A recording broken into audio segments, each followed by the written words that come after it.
Yeah, I'm recording. Hiya, so today I want to talk about the hamstring group and maybe talk a little bit more, just not about the muscles, but show you the connections, because for me, if you understand the connections, you may understand how everything works a little bit better and how everything has to work together, even though they are three separate muscle groups. We'll just let him finish his drink of water.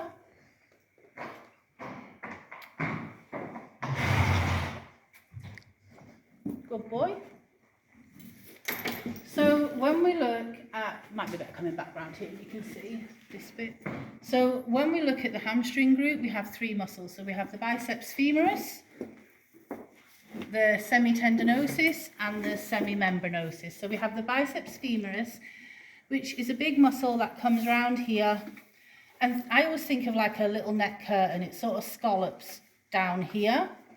We have the semitendinosus, which comes down here. And then on the inside, we have the semimembranosus. But the tendinous connections will go from stifle and hock and also connect into the tail as well. So when we look at the biceps femoris, we come down. Most of these muscles have two more than one origin. And it will come down here, might come to the side now, and then you can see. And it will go into three heads, or three parts down here. But also it has a tendinous connection, which will come round and it will go on the patella, which is the kneecap, the medial patellar ligament and the lateral patellar ligament. So your medial patellar ligament, you might know because that's what hooks over and causes a lot of horses to have lock in stifle.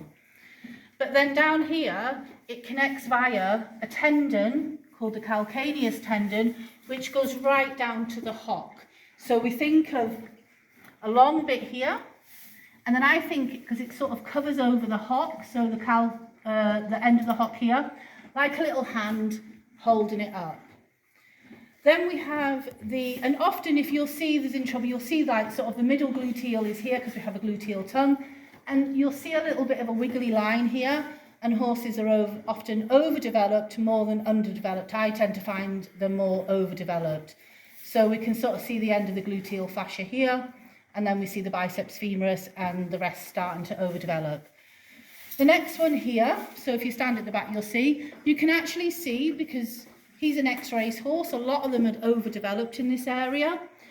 And you can see how it comes down here. He thinks I'm going to do his butt. Down like this, and then it goes again via that calcaneus tendon and hooks onto the hock. And then on the inside, round about here, we have the semimembranosus. And this will go down, and then we start going through here into the groin muscles, like the gracilis, two parts of the quadriceps. So often I find out of the whole three muscles, because they work together, but they also do an individual job, that the semitendinosus is the most built up. And often because it has a connection to the tail has a connection to the sacrum, down below deep at the end of the sacrum here, we have the sacroiliac joints. So often this is all connected into here. And often as well, we come into it years, like this has probably happened to him in his first, year of training as a racehorse. So we're coming in many years later. So what we often do is help build other muscles to help support that. But what we have to think here, so he's quite okay in his quadriceps, and also the quadriceps is not just one muscle, there is four. So we have the lateralis, vastus lateralis here. We have the rectus femoris here, and then on the inside we have the vastus intermedius and the vastus, can't remember the other one, I think medial, I think that's it. So what we have to do is, these are the muscles that are often overworked, but why are they overworking? Are they overworking to compensate for the stifle or the hock, or is it the other way around? Is the stifle issue affecting this, or is this affecting that? It doesn't matter, we need to work all as one. So again, we have the biceps femoris, big tendon part that comes into the patella around here, via the calcaneus down onto the end of the hock, semi-tendinosis, which comes down again via into the hock, and then we have the semi-membranosis. And then we have the two muscles which we will usually strengthen up. So we can see the tensor fasciae latae working here.